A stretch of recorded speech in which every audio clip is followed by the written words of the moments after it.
25 to 5 on 2CC, it's Canberra Live, and it's a Friday afternoon, which means it's time to talk about the dollars and the cents, and to give us the cents and talk about the dollars, Luke Smith. How are we? We good? Very good. You've brought a special guest once again. I have another specialist this week, so I've got Chris Levy from Aquila Superannuation here, and Chris's specialty is the number crunching on the SMSF side, or the self-managed super fund side, and he's got a very, very successful business that specialises in this, and today's really about extending that 30 June plan and thinking about what you're going to do in relation to your tax return and some things to consider and how you can make the most of the return that we've achieved over the last sort of 12 months. So it's going to be interesting to have him in. And I'm trying to instruct him where to put the microphone. I'm an accountant, Leo. I don't understand this technology. That's better. Just bring it down a bit. There we go. But don't tilt the microphone up so much because it was going up your nose instead. No, too much down. That's it better. Thank you. There we go. You like it? So that it's pointed at your mouth.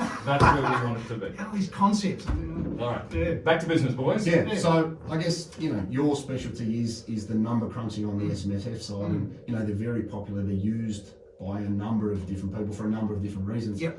What are some of the things that people would consider having in their fund, or reasons why they'd have a fund and have someone like you, do the number crunching? Oh, well, look, I mean, in terms of what they might want to have in their fund, I mean, it's basically the sky's the limit. And that in itself is a reason why people set up self-managed super funds.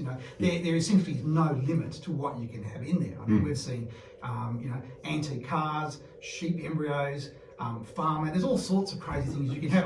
Look, I mean, and they're becoming less common. But if someone's an entrepreneur or they see an opportunity, they can use a self-managed super fund to invest, provided they meet the rules. And I guess that's the other side of what I do, Luke. There's the numbers, but there's all these rules, and they're becoming more and more pertinent to as the ATO ramps up its activities.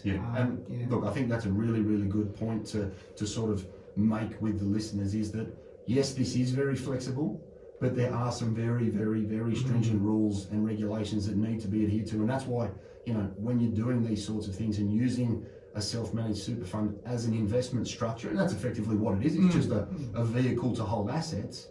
We need to keep in mind that with an unlimited amount of flexibility comes an unlimited amount of regulation. And that's where, for us, we have a number of self-managed super funds in our business that clients have and use. And that's why we engage somebody like Chris, because he has the ability to take the investment return that the trustees have achieved and maximise the tax efficiency of it, utilise franking credits, which we know was a big issue in light of the late election, because they were talking about taking away surplus franking credits. So for me, I have a lot of peace of mind for my clients in that we can give their funds to Chris, and we know that strategically he's looking at franking credits, he's looking at the regulation, the compliance, the contributions, the deductions, all of the important things that can help maximise, or as someone said to me the other day, squeeze the last bit of juice out of the grape after having a very turbulent 12 months in relation to investments.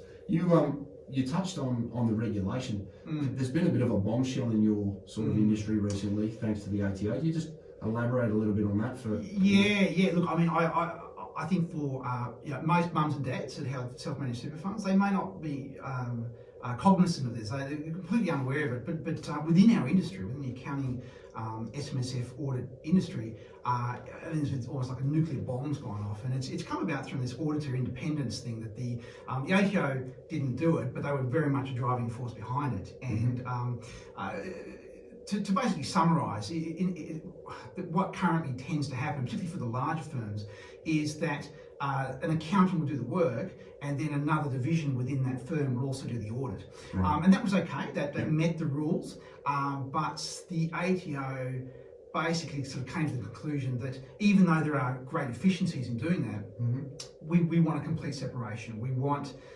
because the auditor, even though they're paid by, the fee is paid by the trustee, is actually really effectively working for the tax office and keeping an eye on the trustees. And the ATO basically said, no, look, we want to keep that separate. And what sort of happened is, I mean, the impact of that, we reckon it's about 40% of self-managed super funds. It's a couple of 100,000 are going to be impacted by this.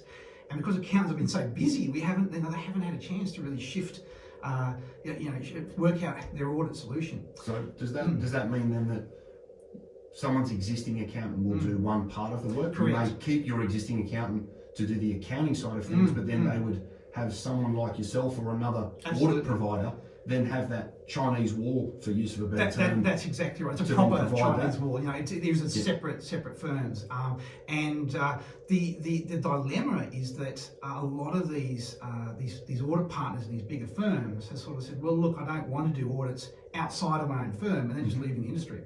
So you've got this chronic drop in actual people able to sign off on these audits, and I think where it will impact the average mum and dad that has a self-managed super fund is it'll take longer to get accounts done, which will obviously impact refunds if that's what they're expecting. It may very well impact fees, and I guess one of the other things too, what has happened is as there's been a greater demand for audit services, there's been new entrants come in, and a lot of those new entrants are using services overseas, offshore type things. So I think mums and dads want to just find out if their auditor is changing, where is the work being done, if that's of concern to them. But yeah, look, it's huge for our industry. Yeah. But for the average mum and dad, they don't. They know there's an audit. They don't really pay much attention to it though. And I think that's the big takeout. Don't race home, get the razor blades out, and think you've got to go and do an auditing course of your own fund. Your trusted advisor or your trusted accountant will address that issue and sort that out for you. Absolutely. And it may be a conversation that the trustee can have with their accountant and say, okay, what are you doing on this front?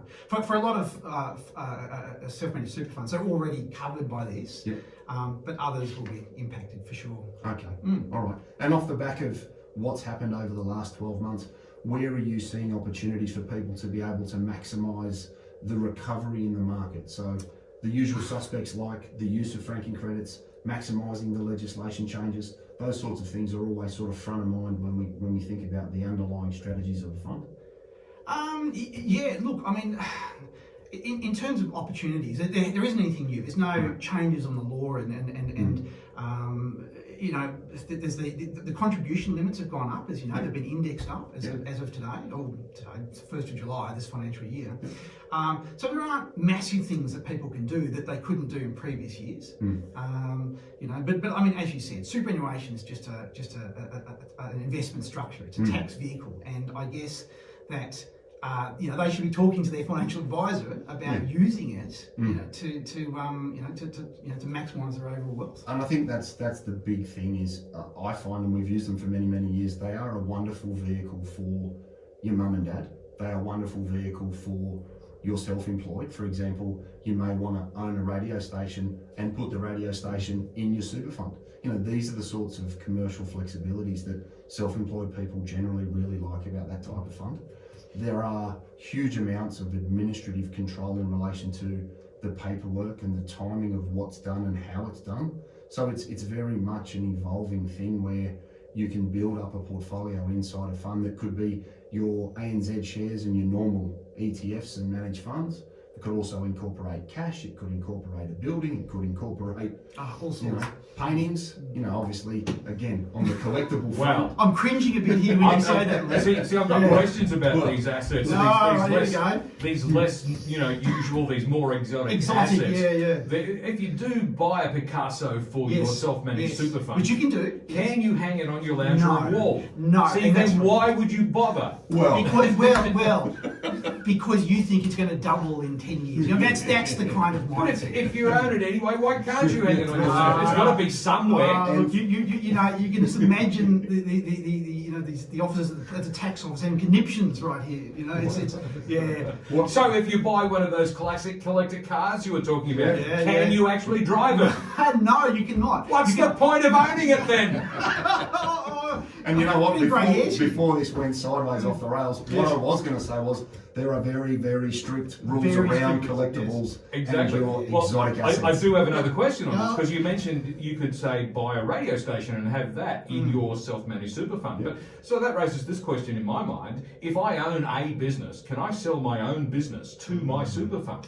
Yes and no. You can sell the premises. The business, not so much. Okay. The business, there are instances where it may be possible, and people, But it's very hard to do that, and it's they're all. I mean, look, I don't want to get sort of into the weeds into the legislation, but essentially, no, it's very Not a difficult. great But idea. what tends to happen is you see a lot of professionals buying premises, doctors and lawyers and all sorts of things. They buy the premises and they will lease that back to themselves at market rate. And again, there's a vast amount of rules that you have to abide by, but so long as you dot those I's and cross those T's, it's fine. And in many cases, it actually turns into a good investment. You know, people do this. They're not trying to scam the system. They're doing it because they want a nice stable return, as opposed to they might be concerned about the share market or whatever. Well, obviously, you wouldn't be buying any investment, whether it's inside your super or not inside your super, if you weren't trying to make a return on that investment. Well, you would think so. You would think so. And look, that's the correct answer. But you do get these instances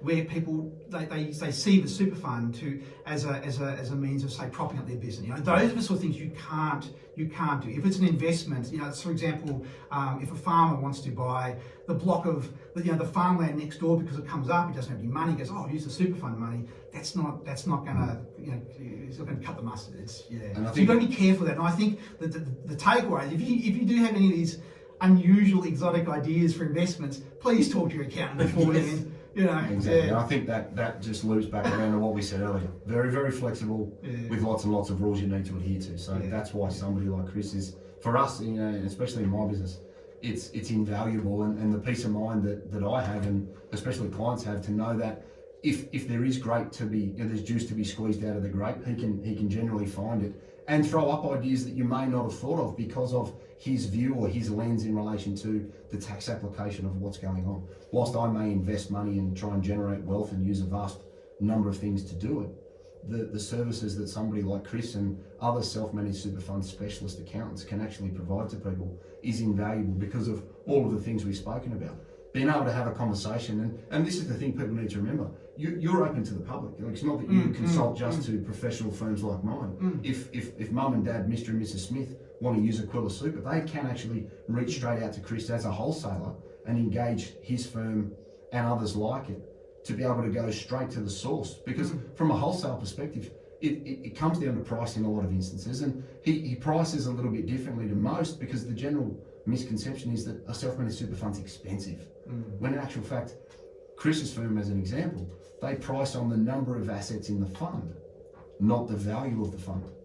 So it's a rather unique way of looking at the work that they have to do and what they charge. So again, it's another one of those misnomers that people think, oh, I don't want a self-managed super fund because they're really expensive. In actual fact, I find the bigger the fund, the cheaper, more efficient they are to run in a lot of instances. Absolutely. You agree with that? Yeah, I do. I mean, look, at the end of the day, it's the investment mix, and I mean, this is not unique to specialist accountants. It's the accountant mindset of how many hours does it take to do, and it doesn't matter if you've got 100,000 or 10 million. If it's a relatively simple fund, you get charged the same. It's not based on dollar value. Yeah, look, and that's what I love, because whether it's an $800,000 fund or a $5 million fund, we know that it's not exponentially more expensive, which again, from a peace of mind perspective, when clients go through something like a COVID and they've seen the value of their collected asset base fall and come back, that peace of mind around fixed cost and known costs is really important for the psyche and obviously the continuity of the structure that they use going forward. So I think, it's really unique, and that's one of the reasons that I really like what him and his firm do.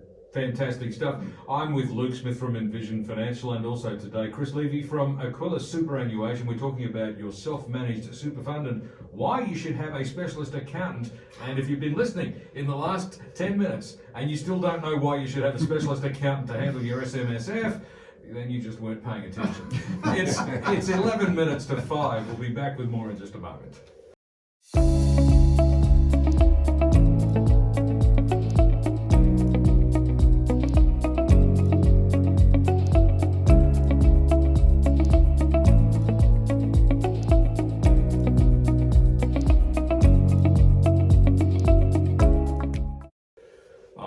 TCC, it's about 7 minutes to 5, and with me in the studio it's Luke Smith from Envision Financial. Also today is a special guest, Chris Levy from Aquila Superannuation. So, as we wrap things up today, we've been talking about your self-managed superannuation fund and why you need a specialist accountant to help you out with running that. So, what are the most important points about what a specialist accountant can do for you? Right. Well, I mean, having an accountant that actually knows about self-managed super funds can basically, but it'll identify all of the, the things that you need to put into your tax return. It can cause or basically prevent issues with the tax office down the track. And I guess it's contrasting it to an accountant that doesn't know about self-managed super funds. I mean, what we have seen is people, they miss out on tax deductions. They end up paying more tax. They miss out on opportunities for pensions. There's a whole range of things. So having someone that knows what they're doing, can be beneficial in a whole range of different ways. So I've already got an accountant. Why do I need somebody else? Aren't all accountants fully informed? Yeah, no. Well, look, there's a lot of good ones out there. There's also a couple of bad ones, and I guess the thing is, you don't know. It's like a mechanic. You don't know whether they're good or bad. I think that every self-managed super fund trustee can educate themselves to some extent as to what they can and can't do. Quiz their accountant about it, and it should be fairly obvious fairly quickly whether they actually are across it or whether they're just it's not in their wheelhouse.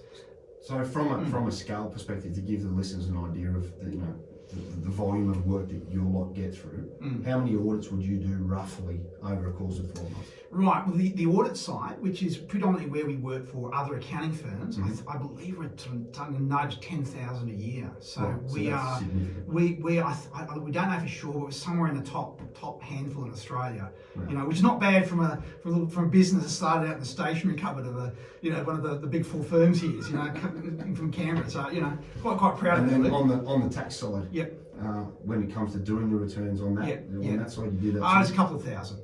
So there you go. I think the important thing here is to remember that not all accountants are specialists in all areas, like not all builders do all sorts of work. And I think listeners need to keep that in mind. And that's not to say that your current provider can't do it, but just make sure, like anything in life, you check the Foxtel bill, you check the heating bill, check your accounting bill. Check and see what you're paying, and look to go to a wholesaler like Chris and others like him, where you can actually sharpen up the pencil. Because if you saved $500 to $1,000 a year over a 20-year fund, that's a big number. So be mindful of that, and don't always assume that what you're doing is the norm, because it may not be. Because as someone says regularly on the radio, you don't know what you don't know, and this is a wonderful example of that. Absolutely. So, and it's always a good idea to have expert advice, no matter what field you're looking at. You mentioned mechanics before. You want to make sure you've got a good one. And we've spoken about this before in terms of having a financial advisor is not the same thing as having an accountant. They're two different disciplines. And now, of course, here we are with accountancy. We're looking at there is this specialty. If you are running a self-managed superannuation fund, it's very important to make sure you're getting the right advice. Absolutely, yeah. So if we want some of that right advice, where do we go? Our main office is here in Canberra, and look, you can find all our details on our website at www.aquilasuper.com. We have offices in Brisbane and Sydney, not that you can actually go to the Sydney office at the moment. Go to the website, and that has all of the phone numbers and other details. Cool. Okay, so the website, aquilasuper.com. No AU on the No AU. No We're international. Well, special. Say no more on a Friday. Fantastic. And look. Usual 62604749. Give us a ring. I think we've got some space October, November for some appointments. Envisionfinancial.com.au on the website. We've got the podcast, the Strategy Stacker. Luke Talks Money on iTunes and Spotify, and we've got the YouTube channel, so you can subscribe to that. Stop the iPhone, feed the kids, feed the dog, come back to it, take your notes, watch it on the phone. You don't need to read anything, and that's Envision Financial Canberra, so you can subscribe to that and see the show each week. Fantastic stuff. And again, that phone number 62604749 for Envision Financial. So Luke, thanks very much. Wonderful. And Chris, thank you very much. Pleasure. And Luke, you'll be back again next Friday with another thrilling instalment of Talking About Money. We will be, and we'll set up the next couple of weeks. I think we're going to have a bit of a property focus going forward, so we'll find out what you can and can't do in a unit from Chris Miller at Advantage Strata. Fantastic stuff. Thanks again. On 2CC, it's 3 minutes to 5. News is next.